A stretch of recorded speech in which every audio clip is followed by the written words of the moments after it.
Welcome to your Time Management Revolution. This is Time Management Fixer Helene Segura.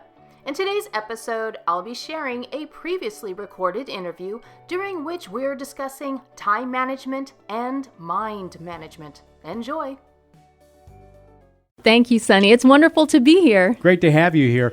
Do you find that organizational skill that you have, and so many people have, is that something you're born with or something that you're taught?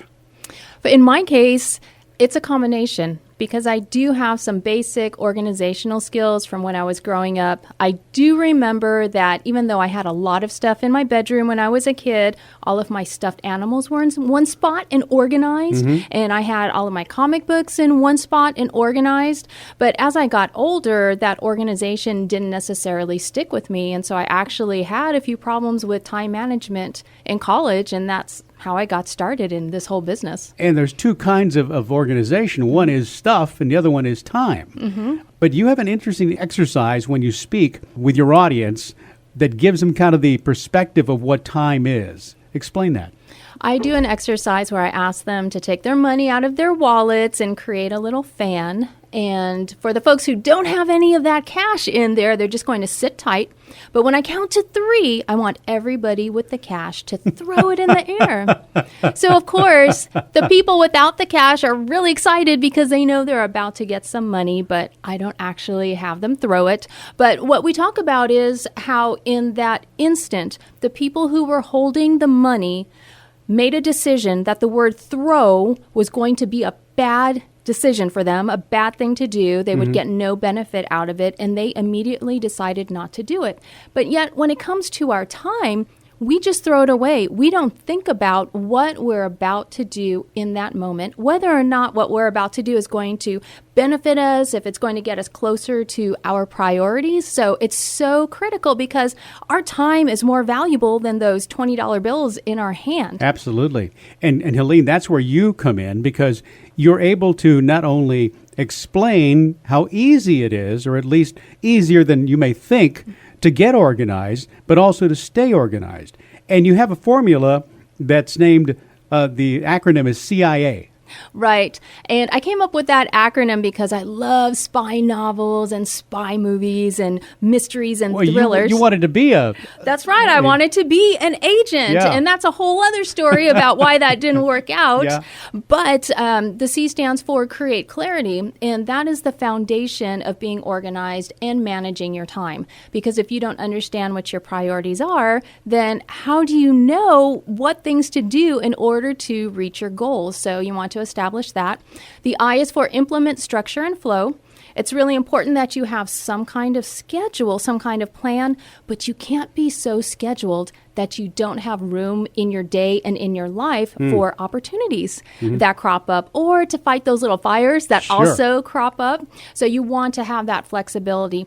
And then the A is for assemble your team. It's really hard to do things in a silo all by yourself. It's really important to surround yourself with supportive people. Now, what if you are in a cubicle and you don't really have a team? It's basically you. What's your mindset then? Most people work with at least somebody else, and it may not be physically next to them.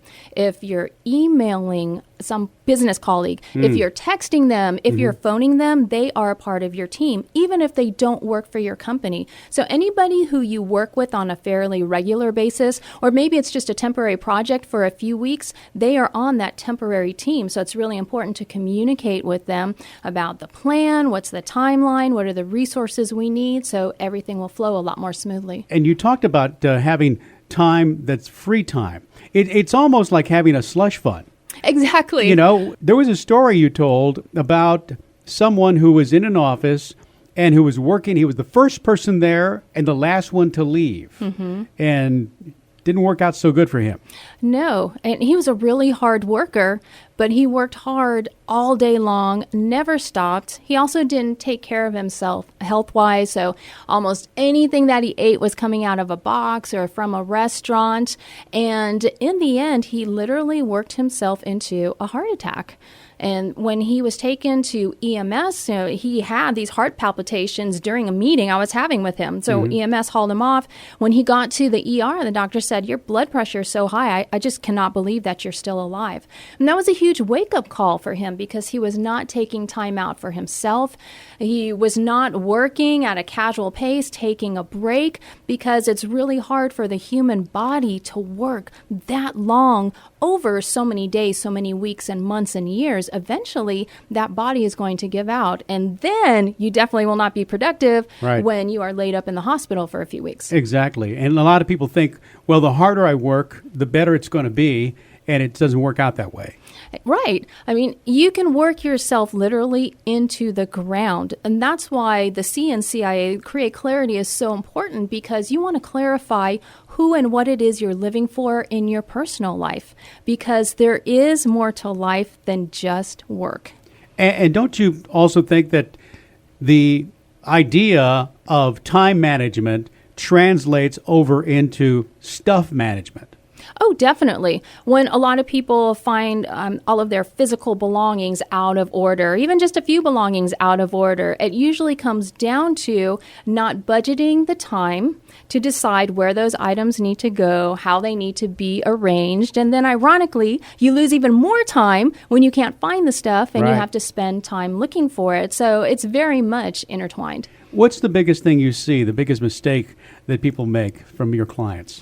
In addition to not clearly identifying what their priorities are, and the reason why that is such a huge mistake is because so many people get down on themselves. At the end of the day, they say things like, oh my gosh, I got nothing done. I didn't have enough time to do things. I couldn't cross everything off my to-do list. And since they never identified their priorities, they actually had no idea of what the bullseye or target is. They didn't know how far or how close they were. So that's self-defeating, because when you're demotivated at the end of the day, then you're even less productive the next day.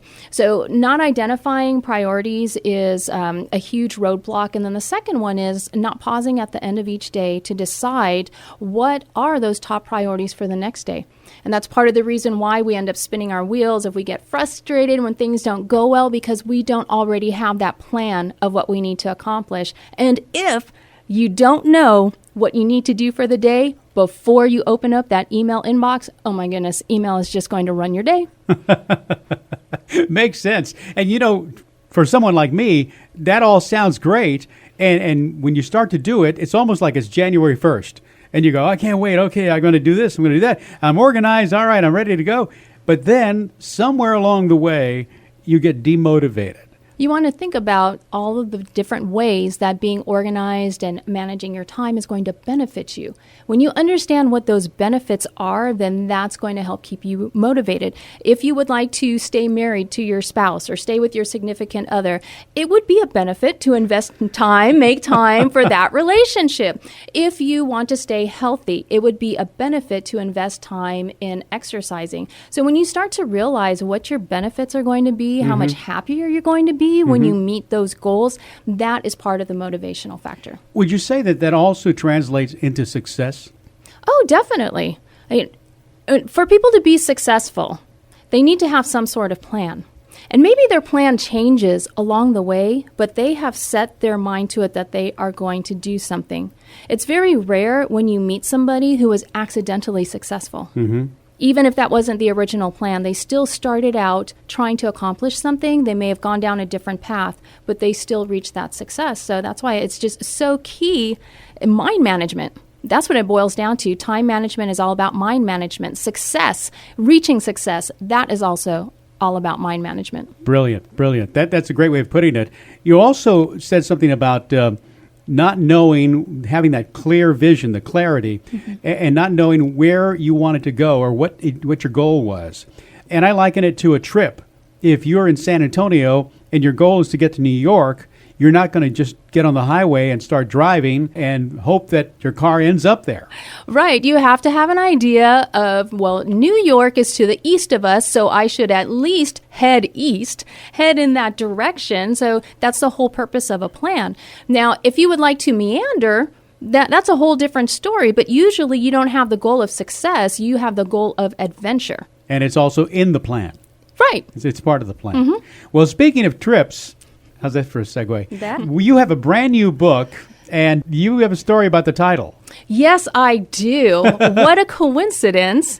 When you and I saw each other at a National Speakers Association meeting sometime last year, you asked me, hey, are you working on another book? What's it about? And when I explained it's a book for busy people who they can never take time off work. They always have an excuse. They never go on a vacation, but they really need one. You said, oh, The Great Escape.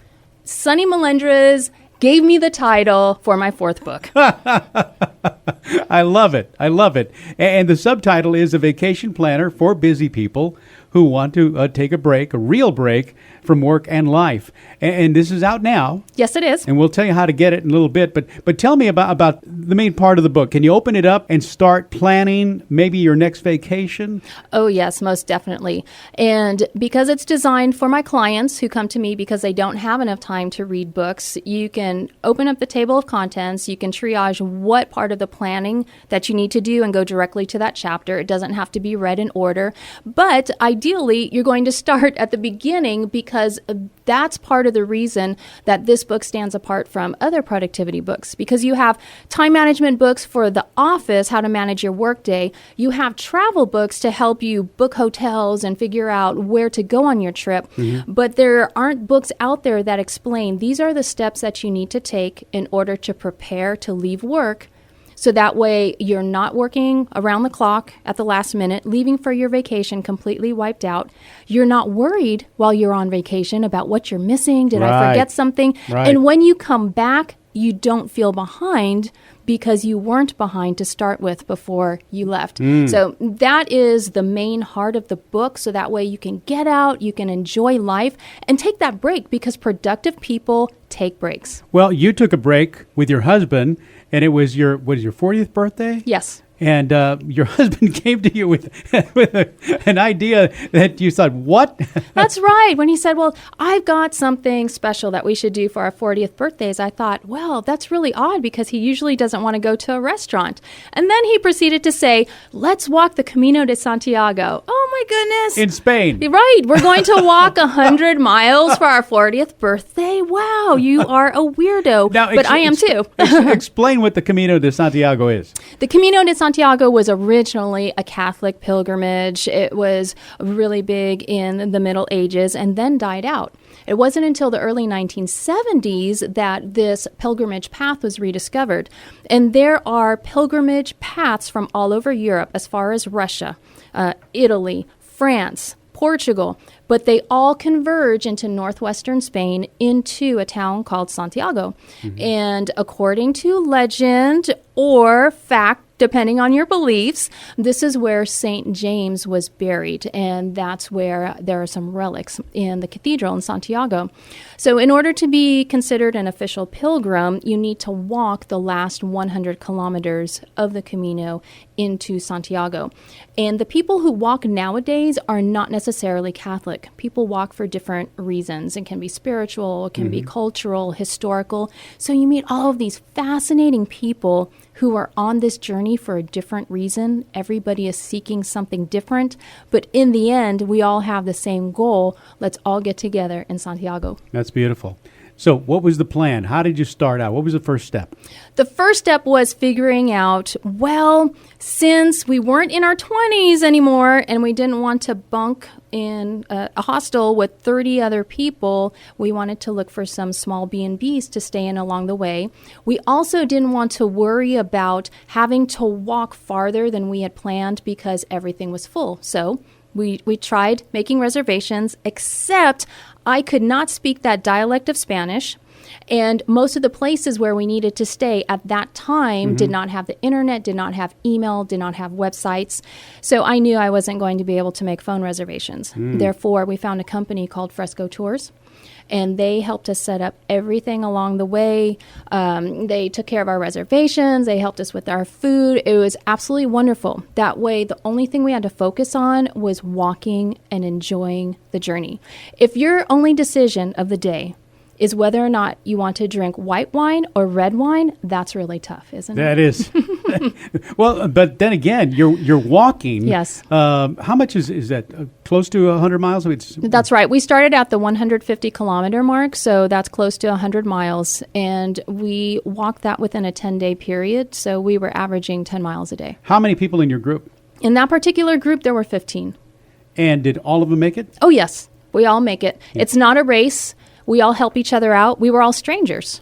And we can walk in silence, or you can jabber for 5 miles. It's up to you, but we all helped each other out. If we saw somebody stop with a blister, we'd make sure that they were fine. If somebody ran out of water, we'd go get them water. We just took care of each other. Was there ever a point where you felt like, I can't make it? Yes, that would have been day 3.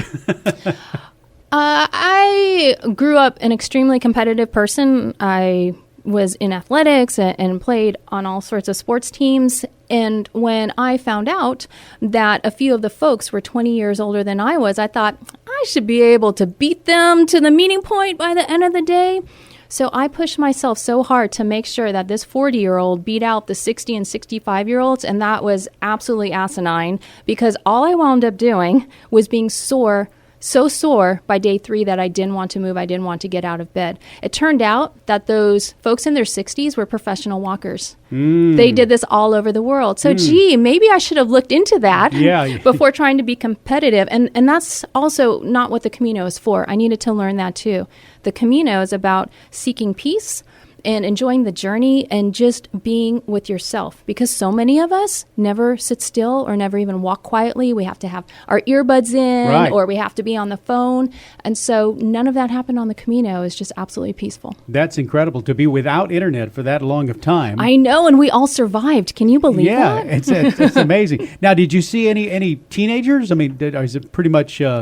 It was mainly adults. There were a few teenagers along the way because it was summertime and they weren't in school, but it was primarily adults. Yeah, because I can imagine what it would be like to be without all of that the social media and everything else.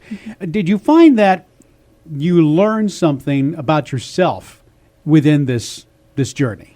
One of the things I learned was about how my competitiveness, while good in business because it helps keep me on my toes and helps keep me going forward, it doesn't mean it's good at all times of the day and in all parts of my life, because that could be detrimental. So it actually brought me a calmness that on the one hand, I can get fired up when it's necessary and appropriate. On the other hand, I learned how to mellow out, and it's the most wonderful feeling to not be firing on all cylinders all the time. And what I discovered is that I did some of my most incredible thinking and came up with the best ideas ever while not thinking about anything during the walk. So I actually started writing my second book accidentally while I was walking because my mind was so clear. I can imagine because you're in such a thoughtful, mindset. Do you find that when you come back from something like that, you want to share it with other people, and they don't quite understand what it is you're trying to tell them? Yes, especially in this case, people could understand if we had gone to Jamaica or if we had gone to Santa Barbara, California, but going to walk 100 miles along the Camino. So when I explained to them the peace that it brought, they started to understand why. They didn't necessarily want to do it because not everybody wants to walk 100 miles to find peace. But they started to realize, wow, well, maybe I could do something else in my own way to find that same feeling. There are a lot of people right now who are thinking about going on vacation, maybe if it's going to South Padre or going up north or wherever. When they start to plan this vacation, no matter how small or how elaborate it may be, do they use the same formula? Pretty much so. The first thing you want to do is block off time on your calendar. Most people don't do that, and then they end up double scheduling themselves. Oh, I forgot, I'm going to be out of town, and then they're stressed out about having to reschedule somebody else in order for them to take a vacation. A lot of people don't schedule any time off for at least the evening before, so that way they can relax, they can make sure that they're packed, and also schedule time off when you get home. Because if you go straight from vacation vacation into work, that's when it feels like you weren't on a vacation, because you really do need to rest even after a vacation before you go back to work. So if you're going somewhere that's only a few hours drive away, you can come back on a Sunday afternoon. You still have Sunday evening to relax. But if you're going farther away into another time zone, you want to make sure that you have at least that full day of rest before you go back to work, because once you're back at work, you know it's not going to stop until the next time you decide to go on vacation. So savor that vacation you just took. Let your body and mind relax and rest, and then you'll be much more ready to return to work. So those are the keys that a lot of people forget about when they're planning that vacation. So it's really important to take the time to do that. Something else that they might want to do is block off time the weekend before to do laundry and pack. When you pack that far ahead of time, you don't accidentally wear clothes that you were planning to take, and then you have to scramble to wash your clothes and do laundry until midnight the night before you're leaving. That makes a lot of sense. The great thing about your journey in where you are now started out with, I guess, something that happened when you were a child. Your mother got a phone call one afternoon. Right. My mom was setting the table for dinner, and as usual, my dad was going to be late coming home from work, so my mother was in another not so great mood. And when she hung up the phone, we noticed that she was very quiet and had an odd look on her face. And she just looked at my brother and me and said, "Get in the car." And when your mom gives you that certain look, you know that you just go straight to the car, because that's what mom said. And when we got to the spot where she finally put on the brakes, we saw all of these red and blue swirling lights. And then we figured out, oh, these are police cars everywhere. And then we saw a police officer walk across the street, come over to my mom. And what we later learned was that when my dad was dropping off his boss at a function afterwards, my dad had not locked the passenger door. This was in the 70s. Back in the days, there were no automatic locks. Right. And when he got to the next stop sign, somebody had jumped in and gotten into the car and held a gun to his face, actually cut his cheek. And this was a carjacking in Los Angeles.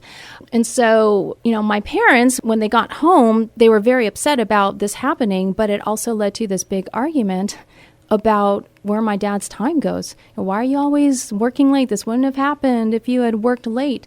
And that had a huge impact on me, because I heard my parents fighting not only that night. Sorry, Mom and Dad.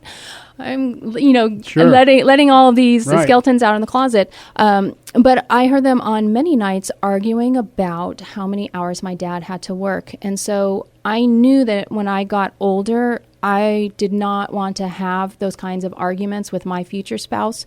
So at the time, I didn't know that was work-life balance.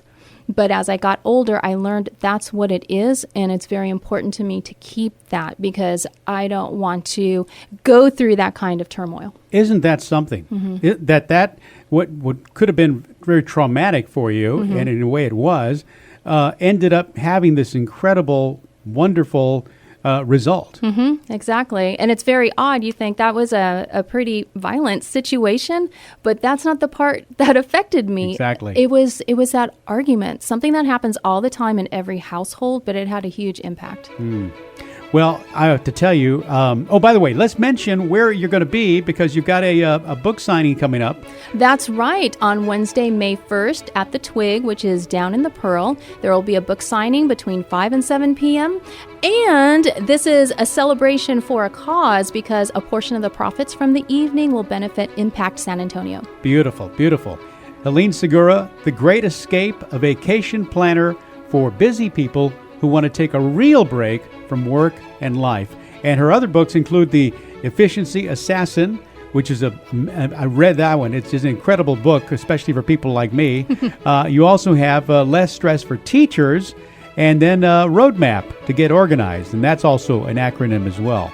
You are such a doer and an inspiration, and I hope that many more books later, every time you have one, you'll come on the show, we'll talk about it, and you'll inspire us all. Thank you so much, Sonny. Thank you, Helene. Well, that's my visit with time management fixer Helene Segura. And you'll find a link to Helene's website, as well as a link to her new book, The Great Escape, at sunnyradio.com/show. That's sunnyradio.com/show, where you can also listen to past shows on demand and subscribe to the podcast so you don't miss a single episode of the show. Till next time, I'm Sonny Melendrez, and let's remember Helene's powerful observation. Time management is mind management. Bye-bye.